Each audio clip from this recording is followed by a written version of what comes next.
Hello दोस्तों, आप सभी का स्वागत है आपके अपने यूट्यूब चैनल एमबीएस क्लासेस पर। तो ये मैट्रिक परीक्षा के लिए 2026 के लिए जो मैथ का क्रैश कोर्स है, आज ये चौथा क्लास है। इससे पहले 3 वीडियो जो है अपलोड है, आज ये चौथा क्लास है जिसमें हम लॉन्ग 10 सवाल मतलब लंबा वाला 10 सवाल आज हम बताएंगे। तो चलिए सबसे पहला सवाल को शुरू करते हैं। पहला सवाल है कि पानी पीने वाला एक गिलास 14 सेंटीमीटर ऊंचाई वाले एक शंकु के चिन्ह के आकार का है। मतलब पानी पीने वाला एक गिलास है जिसकी ऊंचाई 14 सेंटीमीटर है, वह किसके आकार का है? शंकु के चिन्ह के आकार का है। दोनों वृत्ताकार सिरों का व्यास मालूम है 4 सेंटीमीटर और 2 सेंटीमीटर है, तो उस गिलास की धारिता यानी आयतन ज्ञात कर रहे हैं। तो सबसे पहले देखिए, इस पे को हम फिगर बना लेते हैं इस प्रकार से। इसको मिला दीजिए, इसको भी मिला दीजिए, उसके बाद इसको भी मिला दीजिए, इसको भी मिला दीजिए। देखिए यहां से यहां तक इसका क्या होता है? ऊंचाई होता है। क्या होता है? ऊंचाई।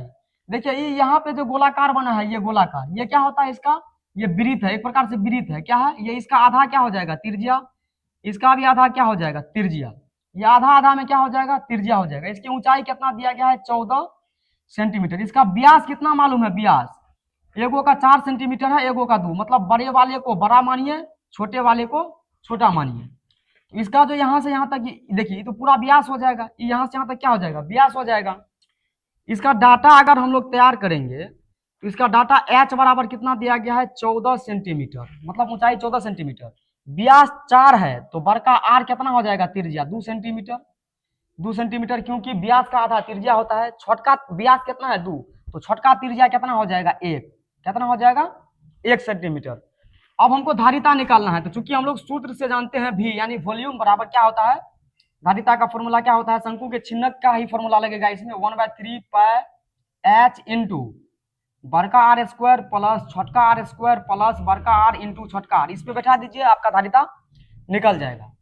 तो v बराबर कितना हो जाएगा? 1/3 इंटू पाई का वैल्यू है 22/7 इंटू एच का वैल्यू है 14 इंटू आर स्क्वायर, बड़का आर स्क्वायर तो 2 का स्क्वायर हो जाएगा 4 प्लस छोटका आर स्क्वायर तो 1 का स्क्वायर 1 प्लस बड़का आर गुना छोटका आर 2 गुना 1 2 हो जाएगा। ये कितना हो जाएगा? 7 दूनी 14। कितना हो जाएगा? v बराबर 22 दूनी 44/3 गुना 4, सॉरी 1 नहीं हो जाएगा, बड़का आर इंटू छोटका आर है तो 2 गुना 1 2 ना हो जाएगा। 4 2 6 1 कितना हो जाएगा? 7 बराबर इसको गुना कीजिए, कितना हो जाएगा? 7 चौके 28 2 30 308/3। यहाँ पे भी आप लोग छोड़ सकते हैं सेंटीमीटर क्यूब, क्यूब में हो जाएगा क्योंकि धारिता या आयतन किस में निकलता है? क्यूब में निकलता है। या इसको पॉइंट में लिखेंगे तो ये पॉइंट में हो जाएगा कितना? 1.02.66 सेंटीमीटर क्यूब। यहाँ पे छोड़िए, यहाँ पे छोड़िए, एक ही बात हुआ। उसके बाद क्वेश्चन नंबर 2 को सॉल्व करते हैं। एक समद्विबाहु त्रिभुज में कौन सी 90 डिग्री है? तो सिद्ध करें कि ए बी स्क्वायर बराबर 2AC स्क्वायर सिद्ध करना है। तो समद्विबाहु त्रिभुज दिया गया, हम लोग जानते हैं कि समद्विबाहु, द्वि लगल है तो समद्विबाहु यानी दो को भुजा बराबर होगा। तो चलिए बनाते हैं। देखिए ये हम लोग क्या बना लिए हैं? एगो समद्विबाहु त्रिभुज, इसको ए मानना पड़ेगा। सी है 90 डिग्री। देखिए कौन सी 90 डिग्री है? तो यहाँ पे लिखना होगा सी। ई कितना है? 90 डिग्री। चलिए इसको भी मान लेते हैं। इसमें दो को भुजा बराबर होता है समद्विबाहु में, तो ई भुजा बराबर होगा, ई भुजा आपका मतलब बराबर होगा। इसमें हम लोग लिख सकते हैं, इसमें हम लोग लिख सकते हैं कि ए बी सी एक क्या है? समद्विबाहु त्रिभुज है। क्या है? समद्विबाहु त्रिभुज है जिसमें कोण सी क्या दिया गया है? 90 डिग्री। और इसमें हम लोग जानते हैं कि जितना AC होगा उतने BC होगा, जितना AC होगा उतने BC होगा, क्योंकि समद्विबाहु त्रिभुज में दो को भुजा क्या होता है? बराबर होता है। अब हम लोग चलेंगे त्रिभुज ACB से। हम लोग जानते हैं कि त्रिभुज ACB से ये तो समकोण त्रिभुज है। इसमें फॉर्मूला लगाइए, कर्ण स्क्वायर बराबर लंब स्क्वायर प्लस आधार स्क्वायर, यानी कर्ण स्क्वायर बराबर AB स्क्वायर, AB स्क्वायर बराबर यानी कर्ण स्क्वायर बराबर लंब स्क्वायर तो AC स्क्वायर प्लस आधार स्क्वायर तो BC स्क्वायर। अब देखिए हमको सिद्ध क्या करना है? AB स्क्वायर बराबर, तो इसको रहने दीजिए, AB स्क्वायर बराबर हमको AC में लेकर के जाना है, तो AC को भी रहने दीजिए प्लस BC की जगह पर हम लोग क्या लिख सकते हैं? BC की जगह पर हम लोग AC लिख सकते हैं, क्योंकि जितना AC है उतने BC है। समद्विबाहु त्रिभुज में दो भुजा बराबर होता है, जितना AC है उतने BC है, तो BC की जगह पर हम लोग AC लिख सकते हैं, क्योंकि AC बराबर है BC के, तो BC की जगह पर हम लोग AC लिख सकते हैं। BC की जगह पर हम लोग लिखेंगे AC स्क्वायर है तो स्क्वायर देंगे। तो ए बी स्क्वायर बराबर एगो ए सी स्क्वायर एगो ए सी स्क्वायर, तो 2 गो ए सी स्क्वायर। देखिए हमको यही क्या करना था, सिद्ध करना था, प्रूव्ड। उसके बाद आइए क्वेश्चन नंबर 3 को सॉल्व करते हैं। 3 नंबर में सवाल है कि भूमि के एक बिंदु से एक 20 मीटर ऊंचे भवन के शिखर पर लगी एक संचार मीनार के तल और शिखर का उन्नयन कोण 45 डिग्री और 60 डिग्री है, तो संचार मीनार की ऊंचाई ज्ञात करें। आराम से समझिए, भूमि के एक बिंदु से, तो कोई दिक्कत नहीं है, चलिए इसको हम एगो भूमि मान लेते हैं। यहां से एगो बिंदु है, भूमि के एक बिंदु से 20 मीटर ऊंचा एगो भवन है। ये क्या है बाबू, एगो 20 मीटर ऊंचा एगो भवन है। इसको ए मानिए, इसको बी मानिए। ए से बी तक क्या है बाबू, भवन है, भवन है जिसकी ऊंचाई कितना है, 20 मीटर। इसके शिखर पर एगो संचार मीनार या कोनो टावर ऊपर लगल है। ये इसका शिखर हो गया भवन का। इसके ऊपर में एगो कोनो टावर ऊपर लगल है, इसके ऊपर में कोनो एगो टावर ऊपर लगल है। इसको सी मानिए, इसको सी मानिए। तो 20 से सी तक क्या हो गया, संचार मीनार की ऊंचाई। क्या हो गया, संचार मीनार की ऊंचाई। इसका एंगल बन रहा है 45 डिग्री उन्नयन कोण और 60 डिग्री। तो इसको यहां से यहां मिलाइए, बी वाले को भी यहां से यहां मिलाइए। देखिए देखिए, इसको डी मान लीजिए। बी ए डी छोटका त्रिभुज है। देखिए बी यहीं से यहां तक छोटका त्रिभुज है कि नहीं है, बी ए डी छोटका त्रिभुज है, तो छोटका एंगल लिखिए 45 डिग्री। सी ए डी मतलब ये टोटल कितना है, 60 डिग्री। टोटल कितना है, 60 डिग्री। इसको हम मीनार की ऊंचाई को x मान लेते हैं, यहां से यहां तक इसको y मान लेते हैं। अब देखिए ए से बी तक इसमें क्या हो गया, हम क्लियर कर देते हैं। ए से बी तक हो गया क्या, भवन। क्या हो गया, जिसकी ऊंचाई कितना है, 20 मीटर। बी से सी तक क्या है बाबू, बी से सी तक है संचार मीनार की ऊंचाई, मीनार की ऊंचाई जिसको हम क्या माने हैं, x, जिसको हम क्या माने हैं, x। ए से डी तक क्या है, ए से डी तक क्या है, y, इसको भी माने हैं। अब देखिए हमको पूछ क्या रहा है, संचार मीनार की ऊंचाई। संचार मीनार तो यह है, यानी बी से सी तक की दूरी पूछ रहा है हमको, यानी x निकल गया तो हमारा आंसर चला आएगा। अब देखिए सबसे पहले चलिए इसमें त्रिभुज बी ए डी से, तो लंब बटे आधार। देखिए त्रिभुज बी ए डी से, चलिए त्रिभुज बी ए डी से, तो 10 45 हो जाएगा क्योंकि छोटका त्रिभुज है ये क्या है, बी ए डी छोटके त्रिभुज में है, तो छोटका त्रिभुज के लिए 45 है। तो 10 45 बराबर क्या हो जाएगा, लंब बटे आधार। लंब है 20, आधार है y। 10 45 का मान 1 होता है, बराबर 20, 20 बटा y। यहाँ से y का वैल्यू कितना निकल गया बाबू, 20 मीटर। कितना निकल गया है, 20 मीटर। उसके बाद बड़ा वाला त्रिभुज से चलिए, त्रिभुज सी ए डी में, बड़ा वाला त्रिभुज से चलिए, त्रिभुज सी ए डी में, या इससे चलते हैं सी ए डी से। अब देखिए सी ए डी के लिए तो ये टोटल लंब हो जाएगा, ये आधार हो जाएगा, 10 60 लगेगा। क्या लगेगा, 10 कितना लगेगा, 10 60 डिग्री बराबर। इसमें लंब क्या हो जाएगा, सी बी और बी ए, मतलब x और 20 को जोड़ करके तो लंब हो जाएगा, x प्लस 20 को जोड़िए, लंब हो गया। अब बटे आधार, आधार तो y है। 10 60 का वैल्यू कितना होता है, √3 बराबर x प्लस 20 बटे y का वैल्यू 20 निकला है, तो इसके जगह पर हम लोग 20 रखेंगे। कोना कोनी गुना करिए, x प्लस 20 को 1 से गुना करेंगे तो कितना हो जाएगा, x प्लस 20 बराबर 20 गुना √3, कितना हो जाएगा, 20 √3। इसको उधर भेजिए तो x बराबर 20 √3, प्लस में इधर आएगा तो माइनस में। x बराबर यहाँ से 20 कॉमन ले लीजिए, क्या बचा, √3 - 1 मीटर। देखिए हमको पूछ रहा था संचार मीनार की ऊंचाई। संचार मीनार की ऊंचाई को हम लोग क्या माने हैं, x माने हैं। यहाँ भी देखिए यहाँ लिख दिए हैं। तो बी और सी क्या है, भवन के ऊपर में लगल है संचार मीनार, तो बी से सी तक क्या है, संचार मीनार की ऊंचाई, जिसको हम लोग क्या माने, x माने हैं। और x का वैल्यू कितना निकला है, 20 × √3 - 1 मीटर। यही हमारा सही आंसर हो जाएगा। उसके बाद आइए क्वेश्चन नंबर 4 को सॉल्व करते हैं। 4 नंबर में सवाल है कि y के किस मान के लिए बिंदु 2, -3 तथा 10, y के बीच की दूरी 10 इकाई होगी।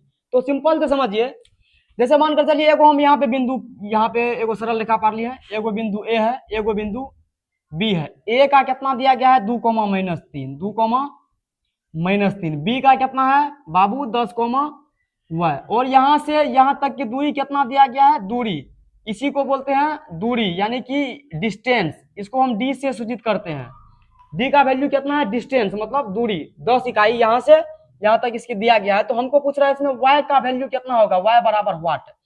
तो चलिए हम लोग जानते हैं कि सीजी में जो डी बराबर फॉर्मूला होता है, दूरी बराबर फॉर्मूला, वो क्या होता है, x2 माइनस, सबसे पहले इसको मान लीजिए आप, इसको मान लीजिए x1 y1, फिर इसको मान लीजिए x2 y2। अब सूत्र क्या होता है, x2 माइनस x1 का whole square plus y2 minus y1 का होल स्क्वायर का होल रूट अंदर, रूट नहीं देंगे तो इधर क्या देंगे बाबू, स्क्वायर देंगे, रूट नहीं देंगे तो इधर क्या देंगे, स्क्वायर देंगे। अब देखिए डी का वैल्यू कितना है 10, स्क्वायर करेंगे तो कितना हो जाएगा 100। x2 minus x1, x2 minus x1 यानी 10 में से 2 घटा, 10 में से 2 माइनस होगा का whole square plus y2 minus y1, y2 का मान है माइनस एगो ई माइनस एगो y1 का माइनस, क्योंकि y2 माइनस y1, y2 का मान कितना है y, एगो ई माइनस एगो ई माइनस मिल करके प्लस 3 का होल स्क्वायर कितना हो जाएगा ये 100 बराबर 10 में से 2 गया 8, 8 का स्क्वायर कितना हो जाएगा बाबू 64 प्लस इसको a प्लस बी के होल स्क्वायर पे तोड़ दीजिए तो a स्क्वायर तो y square plus B square तो 3 का स्क्वायर 9 प्लस 2ab तो 3 दूनी 6 y। अब देखिए कितना हो जाएगा 100, इसको इधर कीजिए माइनस 64 माइनस 9, अंक वाला को सब इधर कर लिए, इधर क्या बच गया बाबू y square plus 6y। 100 minus 64 minus 9 तो देखिए माइनस 64 माइनस 9, माइनस 64 माइनस 9 को पहले एक में जोड़िए तो माइनस 73, उसमें 100 में से घटा दीजिए 73 को तो कितना हो जाएगा 27, कितना हो जाएगा 27 बराबर क्या बच गया यहाँ पे y स्क्वायर प्लस 6y। अब इस 27 को उधर भेज दीजिए तो ये क्या हो जाएगा y square plus 6y plus में इधर जाएगा तो माइनस 27, अब इधर कुछ होने बचा तो क्या हो गया 0। अब देखिए ये गुणनखंड पे आ गया, इसको सॉल्व कीजिए 27 पुराइए और 6 पुराइए, क्या सब 27 पुराइए और 6 पुराइए, 9 तिया 27 और 9 में से 3 गया 6। अब देखिए यहाँ पे क्या है, यहाँ पे सवाल बचा है, यहाँ पे सवाल है y square plus 6y, y square plus 6y minus 27 बराबर 0, बराबर में क्या है 0। इसको हम लोग लिख सकते हैं y square plus 9y minus 3y minus 27। देखिए संतुष्ट हो गया समीकरण के नहीं, देखिए 9 में से 3 गया 6 गो y और 9 गुना 3 करेंगे तो 27। अब देखिए दो को पार्ट में कीजिए, इसमें से y कॉमन ले लीजिए तो कितना बचेगा, यहाँ पे बचा y प्लस 9, इसमें से माइनस कॉमन लीजिए और 3 और 27 में 3 कॉमन लीजिए तो क्या बचा y माइनस 3 9 में 27, 3 कॉमन निकालिए तो 3 9 में 27 बराबर 0। ये दोनों सेम हो गया, सॉरी यहाँ पे माइनस से चिन्ह बदल जाएगा प्लस हो जाएगा, ये दोनों सेम हो गया। y प्लस 9 को किसी एक में लिखिए, y प्लस 9 बाहर वाले को एक में लिखिए, y माइनस 3 को एक में लिखिए, y माइनस 3 बराबर 0। यहाँ से दोनों को 0 बराबर कीजिएगा तो ये प्लस में है उधर जाकर के माइनस में हो जाएगा, ये माइनस में है उधर जाकर के प्लस में हो जाएगा, यानी y का वैल्यू हमारा कितना हो जाएगा माइनस 9 और 3 दोनों हो जाएगा, यही हमारा y का सही मान हो जाएगा। उसके बाद क्वेश्चन नंबर 5 में है कि यदि बिंदु a 0,2, अब बिंदुओं इतना से समदूरस्थ हो तो a का मान निकाले, मतलब a को बिंदु दिया गया है, आई बिंदुओं मतलब b और c इतना से समदूरस्थ हो तो a का वैल्यू निकाले। तो सिंपल सा एगो बात समझिए, देखिए जब भी समदूरस्थ हो तो समदूरस्थ होने का कंडीशन क्या होता है, देखिए जैसे मानकर चलिए ये कोई एगो हम ऐसे लिख लिए है, इसको a मान लेते हैं, इसको b मान लेते हैं, इसको c मान लेते हैं, त्रिभुज बना लिए abc मान लिए। अब देखिए समदूरस्थ होने के लिए कंडीशन क्या होता है, समदूरस्थ के लिए क्या लिखेंगे, समदूरस्थ के लिए देखिए ये a अकेला है, ये b ये a का जो निर्देशांक है 0,2, ये बिंदु है, ये बिंदुओं है मतलब b और c एक साथ, मतलब एक बार a को b के साथ कीजिए, एक बार a को b के साथ कीजिए, एक बार a को c के साथ कीजिए, और दोनों आपस में क्या हो जाएगा बराबर, यही है समदूरस्थ का कंडीशन। मतलब जितना ab हो जाएगा उतने ac हो जाएगा, मतलब कि a को एक बार b के साथ सॉल्व कीजिए, फिर a को एक बार c के साथ सॉल्व कीजिए तो आपका आंसर आ जाएगा। देखिए या यहीं से डायरेक्ट बैठा दीजिए, a b बराबर ac कर दीजिए। अब देखिए a, तो a का वैल्यू कितना है 0,2, उसके बाद b का वैल्यू कितना है 3,a बराबर है तो बराबर दीजिए, फिर a, तो a का वैल्यू कितना है 0,2, c का वैल्यू है 1,5। देखिए हम क्या बोले आपको कि 0,2 को एक बार इसके साथ कीजिए, 0,2 को फिर एक बार इसके साथ कीजिए। देखिए 0,2 को इसके साथ किए हैं, फिर 0,2 को एक बार इसके साथ किए हैं। अब इसको सॉल्व कर दीजिए, इसको मान लीजिए x1 y1, इसको मान लीजिए x1 y1 x2 y2, इसको मान लीजिए x1 y1, इसको मान लीजिए x2 y2। जब बराबर में सूत्र लिखते हैं सीजी वाला फॉर्मूला का तो रूट लगा करके नहीं लिखते हैं, डायरेक्ट फॉर्मूला लिखते हैं। डायरेक्ट फॉर्मूला हो जाएगा x2 माइनस x1 का whole square plus y2 minus y1 का होल स्क्वायर, क्या हो जाएगा होल स्क्वायर बराबर, इसमें भी सेम फॉर्मूला रहेगा x2 माइनस x1 का whole square plus y2 minus y1 का होल स्क्वायर। रूट नहीं देंगे क्योंकि दोनों बगल में है, बराबर में रूट कट जाएगा। अब देखिए इसको इधर सॉल्व कीजिए, x2 minus x1, x2 minus x1 3 minus 0, 3 minus 0 का whole square plus y2 minus y1 a minus 2, क्या हो जाएगा, y2 का वैल्यू है a माइनस है तो माइनस y1 का मान है 2 का होल स्क्वायर बराबर ये कितना हो जाएगा, x2 minus x1, x2 minus x1 a minus 0 तो a ही रहेगा, a ही रहेगा, फिर प्लस क्योंकि a माइनस 0 को घटाएंगे तो a ही रहेगा, y2 minus y1, y2 minus y1 5 minus 2, 5 minus 2 square है तो स्क्वायर, ये 3 में से 0 गया तो 3, 3 का स्क्वायर कितना हो जाएगा बाबू 9, प्लस इसको a माइनस बी के होल स्क्वायर पे तोड़ दीजिए, a स्क्वायर तो a square plus b square 2 का स्क्वायर 4 माइनस 2ab तो 2 दूनी 4 माइनस 4a बराबर a स्क्वायर प्लस 5 में से 2 गया 3, 3 का स्क्वायर कितना हो जाएगा 9। अब बराबर के इस बगल उस बगल जो सेम चीज है उसको डिवाइड कर दीजिए, a स्क्वायर से a स्क्वायर खत्म कीजिए, 9 से 9 को खत्म कीजिए, यहाँ पे क्या बचा बाबू 4 माइनस 4a बराबर 0, इसको उधर करेंगे तो ये हो जाएगा 4 बराबर माइनस में उधर जाएगा तो प्लस में, 4 से 4 को डिवाइड कीजिए, 1 बराबर a या लिखेंगे a बराबर 1, तो a का वैल्यू कितना निकल गया हमारा 1, तो a का मान 1 सही हो जाएगा। उसके बाद आइए क्वेश्चन नंबर 6 को सॉल्व करते हैं। 6 नंबर में सवाल है कि द्विघात बहुपद ज्ञात करे जिनके शून्यकों का योग 4 तथा गुणनफल 3 है, ये तो सिंपल है। देखिए शून्यकों का योग इसमें कितना दिया गया है 4, तो शून्यकों का योग मतलब अल्फा प्लस बीटा, शून्यकों का योग मतलब अल्फा प्लस बीटा, कितना मालूम है बाबू 4 कोमा, तथा गुणनफल 3 है, मतलब शून्यकों का गुणनफल कितना है बाबू 3 है, शून्यकों का गुणनफल मतलब अल्फा इंटू बीटा, कितना दिया गया है 3। अब हमको पूछ रहा है द्विघात बहुपद निकाले, तो हम लोग जानते हैं द्विघात बहुपद का सूत्र क्या होता है, द्विघात बहुपद बराबर सूत्र क्या होता है, x square minus alpha plus beta into x plus alpha into beta, ये क्या होता है द्विघात बहुपद का फॉर्मूला होता है।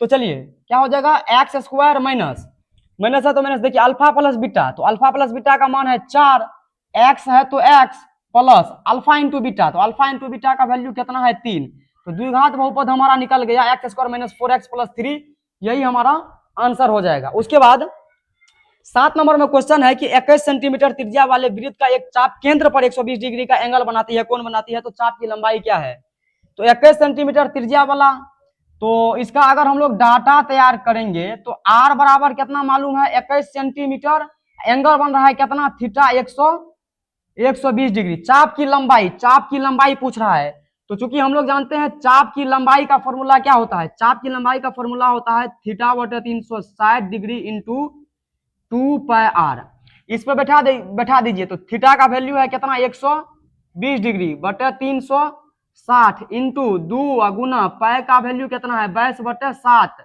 गुना आर कितना है 21, आर कितना है बाबू 21, देखिए 12 तिया 36, ये 3 मरतबे में कटेगा, ऊपर में 1 बचेगा, इसको डिवाइड कीजिए 3 से इसको डिवाइड कीजिए 7 से 7 तिया 21, ये 3 से ये 3 को डिवाइड कीजिए, एल बराबर कितना निकल गया 22 दूनी 44 सेंटीमीटर, कितना निकल गया बाबू 44 सेंटीमीटर हमारा सही हो जाएगा। उसके बाद क्वेश्चन नंबर 8 को सॉल्व करते हैं। 8 नंबर में है 42 सेंटीमीटर त्रिज्या वाले वृत्त के उस तिरछखंड यानी सेक्टर तिरछखंड का क्षेत्रफल निकाले जिसका केंद्रीय कोण कितना दिया गया है 30 सेंटीमीटर, ये तो सिंपल है, इसका अगर हम लोग डाटा तैयार करेंगे तो 42 सेंटीमीटर त्रिज्या है, तो आर बराबर कितना हो जाएगा बाबू 42 सेंटीमीटर। उसके बाद इसमें एंगल कितना दिया है केंद्रीय कोण थीटा दिया गया है कितना बाबू 30 डिग्री, तो तिरछखंड का क्षेत्रफल पूछ रहा है, तो हम लोग जानते हैं कि एरिया ऑफ सेक्टर यानी तिरछखंड का क्षेत्रफल क्या होता है, तो तिरछखंड का क्षेत्रफल होता है थीटा बटे 360 इंटू पाई आर स्क्वायर, ये होता है तिरछखंड का क्षेत्रफल। तो ए बराबर थीटा की जगह पे कितना रखेंगे बाबू 30 बटे 360 इंटू पाई की जगह पे कितना रखेंगे 22 बटे 7 इंटू आर स्क्वायर, तो आर का मान 42 है, स्क्वायर है तो 42 को 2 बार गुना कीजिए, 42 गुना 42, इसको डिवाइड कीजिए 0 से 0 खत्म, 3 का 3 12 तिया 36, इसको डिवाइड कीजिए 7 6 के 42, 6 से डिवाइड कीजिए 6 दूनी 12, 2 से इसको डिवाइड कीजिए 11 मरतबे में, ए बराबर यहाँ पे क्या बचा 11 गुना 42, कितना हो जाएगा इसका क्षेत्रफल 42 गुना 11 करेंगे तो 462, कर लीजिए एक बार गुना 42 गुना 11 कीजिए, तो 42 2 4 2 6 4, हाँ 462 सही हो जाएगा, 462 सेंटीमीटर स्क्वायर क्षेत्रफल है तो स्क्वायर में ही होगा, इसका आंसर कितना हो जाएगा 462 सेंटीमीटर स्क्वायर। उसके बाद आइए क्वेश्चन नंबर 9 को सॉल्व करते हैं। 9 नंबर में सवाल है कि एक अर्धवृत्ताकार मतलब वृत्त का आधा अर्धवृत्ताकार पार्क का क्षेत्रफल ज्ञात करे जिसका परिमाप 360 मीटर दिया गया है। तो ध्यान से देखिए, अर्धवृत्त का बात हो रहा है, किसका बात, अर्धवृत्त का, उसी का क्षेत्रफल ज्ञात करना है, उसी का परिमाप दिया गया है कितना, 360 मीटर। तो देखिए सबसे पहले हम लोग जानते हैं कि अर्धवृत्त कैसे बनाते हैं, ये हो गया, ये इसका क्या हो गया, अर्धवृत्त हो गया। अगर इसको पूरे मिला देंगे इधर से तो पूरा वृत्त हो जाएगा। पूरा वृत्त का तो बात नहीं हो रहा है, अर्धवृत्त का बात हो रहा है। तो इसको ए मान लेते हैं, इसको बी मान लेते हैं। ध्यान से देखिए, इसका क्षेत्रफल ज्ञात करना है अर्धवृत्त का। तो हम लोग जानते हैं कि अर्धवृत्त का जो क्षेत्रफल होता है वो होता है 1/2 पाई आर स्क्वायर। ये अर्धवृत्त का क्षेत्रफल होता है। इसके लिए हमें सबसे पहले आर चाहिए, जो भी कंडीशन दिया गया है वहां से हमको क्या निकालना है, आर निकालना है। देखिए अर्धवृत्त इसका परिमाप अर्धवृत्त का कितना है, 360 मीटर। देखिए P बराबर इसमें दिया गया है कितना, 360 मीटर। अर्धवृत्त का परिमाप दिया गया है 360 मीटर। तो परिमाप का फॉर्मूला क्या होता है, पाई प्लस 2 इंटू आर। अर्धवृत्त का परिमाप पाई प्लस 2 इंटू आर। तो परिमाप की जगह पर इसका फॉर्मूला लिखेंगे पाई प्लस 2 इंटू आर। ये इसका अर्धवृत्त का परिमाप होता है। कैसे होता है, देखिए ये यहां से यहां तक क्या है इसका, ये यहां से यहां तक इसका पाई आर है, क्या है, पाई आर है। यहां से यहां तक इसका क्या है, टोटल व्यास है, क्या है, व्यास है। इस सबको जोड़िए, इस सबको जोड़िए तो क्या हो जाएगा, पाई आर प्लस डी। फिर इसको जोड़िए, मतलब सबको जोड़ेंगे उसी को ना परिमाप कहते हैं। ए से बी तक क्या कहलाते हैं, पाई आर कहलाते हैं, बी से ए तक डी कहलाते हैं। सबको जोड़ दीजिए, pi R plus D, pi R plus D. तो pi R plus D, D का फॉर्मूला क्या होता है, 2r, मतलब व्यास बराबर 2 गुना त्रिज्या। यहां से देखिए अब यहाँ पे क्या है, पाई आर है, क्या है, पाई आर है। यहाँ से आर और आर कॉमन ले लीजिए तो क्या हो जाएगा, pi plus two into R. इसीलिए हम बोले हैं कि इसका फॉर्मूला क्या हो जाता है, पाई प्लस 2 इंटू आर। तो बराबर कितना दिया गया है, 360। पाई की जगह पर हम लोग कितना रखेंगे, 22/7 प्लस 2 इंटू आर। ये हम क्या निकाल रहे हैं, आर निकल जाएगा तो हमारा क्षेत्रफल भी निकल जाएगा, बराबर 360। इसके नीचे हम एक मान लेते हैं, इसका एलसीएम 7 हो जाएगा। ये हो जाएगा कितना, 22 प्लस 1 से डिवाइड करेंगे 7, 7 दूनी 14 इंटू आर बराबर कितना हो जाएगा, 360। इसको जोड़िए, 4 2 6 2 1 3, कितना हो जाएगा, 36/7 गुना आर बराबर 360। इसको डिवाइड कीजिए 10 मरतबे में, तो यहाँ पे क्या हो गया, r/7 बराबर 10/1। तो आर का वैल्यू यहाँ पे कितना निकल गया, 10 7 70, कितना निकल गया, मीटर में है, 70 मीटर निकल गया। कितना, त्रिज्या निकल गया हमको 70 मीटर। अब तो आराम से हम लोग अर्धवृत्त का क्षेत्रफल ज्ञात कर सकते हैं। तो क्षेत्रफल बराबर यही फॉर्मूला होता है। तो ए बराबर 1/2 इंटू पाई, पाई की जगह पे रखेंगे 22/7 गुना आर स्क्वायर। तो आर का वैल्यू कितना निकला है, 70। तो हम लोग लिखेंगे 70 गुना 70। 2 से इसको डिवाइड कीजिए, 2 से 11 मरतबे में, 7 से इसको डिवाइड कीजिए 10 मरतबे में। ए बराबर कितना निकल गया, ए बराबर निकल गया 11 गुना 10 गुना 70। तो ए बराबर क्या हो जाएगा, 11 7 7700 सेंटीमीटर में है ना, तो 7700 क्या हो जाएगा बाबू, मीटर स्क्वायर इसका आंसर हो जाएगा क्षेत्रफल। उसके बाद 10 नंबर में सवाल है प्रूव दैट, यानी सिद्ध करे कि 1 प्लस साइन ए बटा 1 माइनस साइन ए का होल रूट अंदर बराबर सेक ए प्लस टेन ए। तो एलएचएस से चल के आरएचएस पुराना है, तो एलएचएस से चलिए हम लोग लिखेंगे यहाँ पे एलएचएस से। तो एलएचएस को लिख लीजिए, यहाँ पे क्या दिया गया है बाबू, 1 प्लस साइन ए बटन नीचा में क्या है, 1 माइनस साइन ए का होल रूट अंदर, यही ना है। अब देखिए इसका परिमेयकरण कर लेते हैं। परिमेयकरण मतलब नीचल का जो भी लिखा है चिन्ह बदल करके ऊपर नीचा गुना कर लीजिए। गुना कर लिए, यहाँ पे माइनस है तो प्लस देकर के ऊपर नीचा लिखेंगे, 1 प्लस साइन ए बटे यहाँ पे फिर हो जाएगा 1 प्लस साइन ए। रूट को यहाँ तक बढ़ा दीजिए। अब देखिए इसको गुना कीजिए, 1 प्लस साइन ए गुना 1 प्लस साइन ए, 2 बार है तो होल स्क्वायर लिख दीजिए। ये क्या हो जाएगा, 1 प्लस साइन ए का होल स्क्वायर बटे 1 minus sine A into 1 plus sine A, मतलब A minus B into A plus B. इसका फॉर्मूला हो जाएगा A square minus B square. A square, एक का square 1 minus B square, sine A का square हो जाएगा साइन स्क्वायर ए। Root है तो रूट लगाइए। फिर बराबर देखिए 1 प्लस साइन ए का होल स्क्वायर को रहने दीजिए, 1 प्लस साइन ए का होल स्क्वायर है, इसको रहने दीजिए। देखिए 1 माइनस साइन स्क्वायर ए का फॉर्मूला क्या हो जाएगा बाबू, कॉस स्क्वायर ए। क्या हो जाएगा, कॉस स्क्वायर ए, हम लोग पढ़े हैं फॉर्मूला में। अब देखिए इसको भी देखिए, 1 प्लस साइन ए है ना, स्क्वायर को छोड़ दीजिए। अभी इसको लिखिए क्या है यहाँ पे, 1 प्लस साइन ए, स्क्वायर को छोड़ दीजिए, बट इसमें भी स्क्वायर को छोड़ दीजिए, कोस ए। टोटल के लिए दोनों पर एक के बार स्क्वायर दे दीजिए, दोनों के लिए स्क्वायर हो गया एक के बार।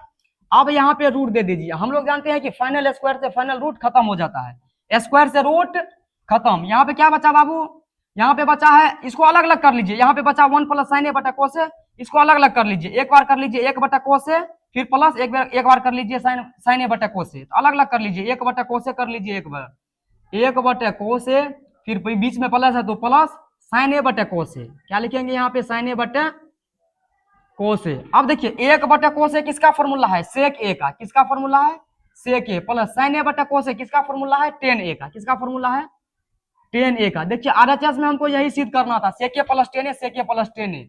तो लिखेंगे यहाँ पे आरएचएस प्रूव्ड। उम्मीद करता हूं कि आपको ये लॉन्ग 10 वीडियो समझ में आया होगा। अगर समझ में आए हैं तो वीडियो को पूरा देखिए, और वीडियो अच्छा लगा है तो लाइक कर दीजिए, शेयर कर दीजिए, और हमारे चैनल को सब्सक्राइब कर दीजिए, और वीडियो को पूरा देखिए। और वीडियो को पूरा देखने के लिए आप सभी को हृदय की गहराई से बहुत बहुत धन्यवाद, शुक्रिया।